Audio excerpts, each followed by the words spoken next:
So Liverpool won the English Premier League this season, and from the blast of the whistle in the first game of the English Premier League, they showed consistency. And at the end of the English Premier League, they were crowned as champions, and they won their 20th league title in the English Premier League. And it was an incredible feat for Arne Slot, winning it in his first season right after the departure of Jurgen Klopp. And I think the necessary steps were put in place for, and structures were put in place for Arne Slot to fit in very well. The team had been assembled by Jurgen Klopp in the end.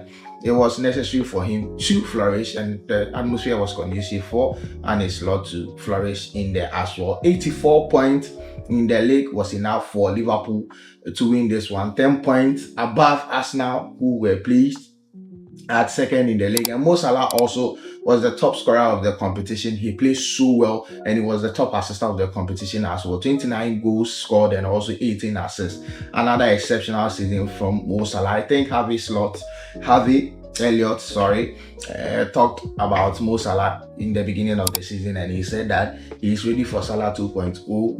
Most days when the season is about to start, people doubt Salah, but then Salah proves that he's the best player in the English Premier League each and every season as well. Arsenal were second in the Premier League, and I think that was not enough for Arsenal. 74 points accumulated at the end of the season, just 3 points above Manchester City. Manchester City, we all know the woes they had, and not to say an incredible season, because it was a bad episode for Pep Guardiola this season. It was not an exceptional season for Pep Guardiola, but then Pep Guardiola managed to get 71 points, just 3 points between them and Arsenal. I think Mikel Arteta is not up to task. He didn't really flourish this season as well. He missed out on a lot of trophies, missed out on the English Premier League, missed out on the EFL, and missed out on the FA Cup as well. Even when we thought they eliminated Real Madrid in the UEFA Champions League and they were up for grabs in the UEFA Champions League, they missed out on that as well. PSG shattered them, and they were out of the UEFA Champions League as well. So that was the season of Arsenal. And the English Premier League, I can't say they were exceptional, although they had a fair share of injuries in their team, but then still I don't think they did really well in here, considering the fact that Manchester City had a horrible season under Pep Guardiola. Pep Guardiola didn't really have a flourishing season, but then at the end of the season, Pep Guardiola managed to get 71 points. And talking about Manchester City had a very bad season, as I've already said. At some point in time, they struggled with a lot of injuries in the midfield. We all know that they are Ballon d'Or player, that is, Rodri, was out of the team for a lot of time due to ACL injury, and it was such a hole for them to fill. It was such a big gap for them to fill throughout the season. At some point in the season, they struggled to win matches. They went about double number of games to without winning in the English Premier League. It was virtually not a good season for Pep Guardiola, but then Pep Guardiola still managed to be in the top 4 with 71 points, and they won the Community Shield as against Arsenal that missed out on all trophies. And talk of the amount of money Arsenal have pumped in for Mikel Arteta, I think that it was not a good performance for Arsenal in there. So Chelsea also finished at 4th with 69 points in there. Chelsea started with a tough fixture, but then at some point in the season they bounced back. They were in the top 4. I think they rose to 3rd in the English Premier League, and at some point they were 2nd as well. It was a good season at some point until they started losing, when the coach, that is Enzo Maresca, said that they were not contenders for the English Premier League. I think that was an unfortunate statement from Enzo Maresca in there, because the team was on a good momentum, showed exceptional performances at some point of the season, and they could have showed a big level if not for that statement. And at the end of the season, they were 4th in there. They were able to clinch a Champions League qualification, and also they are UEFA champions. No, not UEFA Champions League, UEFA Conference League finalists, and they hope to win that one against Real Betis, which it will be a 12 game for them, meeting a Spanish opponent in Europe in the final is not an easy task, and I believe Chelsea have the experience to rise above the occasion as well. They can win their Conference League, and they can crown their season with a Conference League and also a Champions League qualification. That would be interesting one for Chelsea in there, considering the fact that last season Pochettino missed out on a Champions League qualification, and also they didn't win major trophies in there as well. So this will be a crowning moment for Chelsea, winning the Conference League and also qualifying for the UEFA Champions League as well. Newcastle also are back in the UEFA Champions League pool.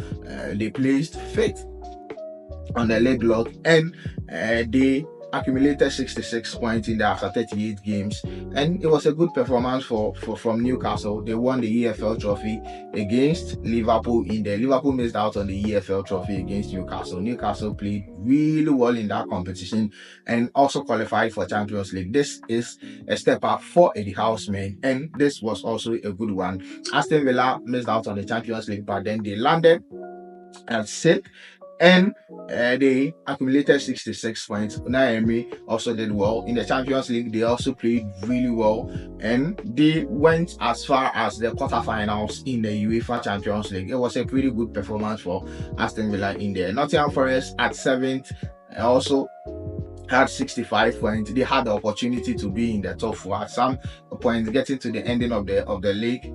They were also placed in the top 4, but then they missed out on qualifying for the Champions League due to inconsistent performances in the English Premier League, and they were placed at 7th, with Brighton placing at 8th, 61 points. Bournemouth 56 points, 9th, and also Brentford 10th, 56 points. Fulham 54 points, 11th, and 12th is Crystal Palace. Crystal Palace were placed at 12th in the English Premier League, but then they also won the FA Cup, and they have the opportunity to play in the Europa League as well.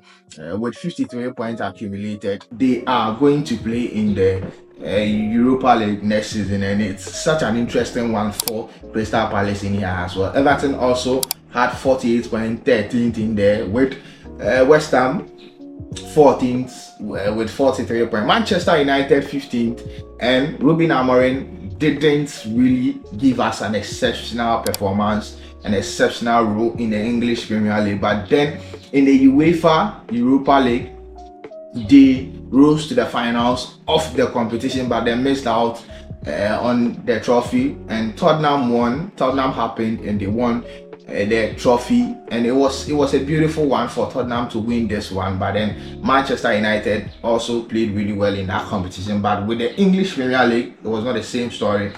As Ruben Amorim said, he told the fans that they should get ready for the storm, and they should get ready for the worst to happen, and it happened. Manchester United lost a lot of games under Ruben Amorim. I think this is the worst winning percentage for Ruben Amorim as a manager, with 41% winning record, and in his first stint at Braga, he had 73% winning rate. With second stint at Braga, Sporting Braga in the Portuguese league, he had 77% winning rate, and also at Sporting CP 71% winning rate. But then at Manchester United, his first stint came through in the mid-season, and he had 41% winning rate. It was not a good performance for Ruben Amorim at all. It was not the best of performance from Manchester United. Lying at 15th on the league table was not a good season for Manchester. This is one of the worst performances I've seen from Manchester United in recent times.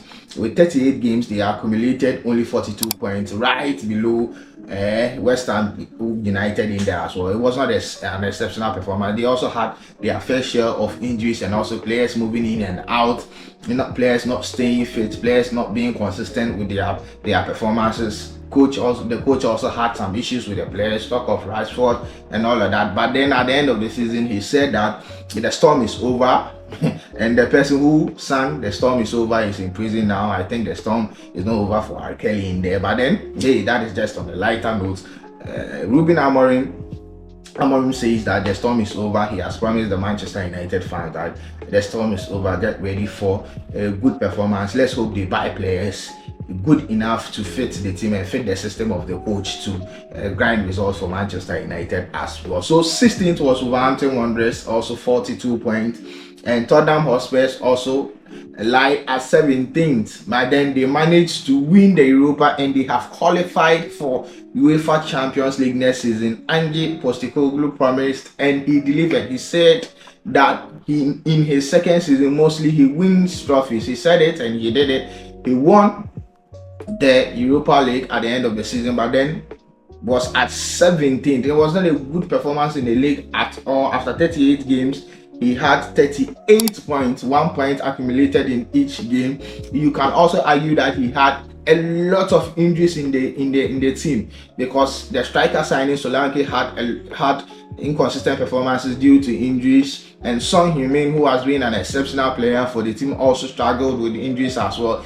At some point in the league, all the back line were injured. He had to settle on the academy players and also improvise in the midfield as well. Most of the midfielders also got injuries in there, so it was not a smooth ride for Ange Postecoglou, but nevertheless he had to deliver. He had to grind results, and that wasn't the case. He was placed at 17th on the league table, and it was not a good one for Ange Postecoglou at all. And at the end of the day, or at the end of the season, he won the Europa League, and that could be a changing factor for Ange Postecoglou at Tottenham Hotspur as well. Leicester City, Ipswich Town, and Southampton went on relegation in there. And the good news is Southampton are back in the English Premier League after a long spell away.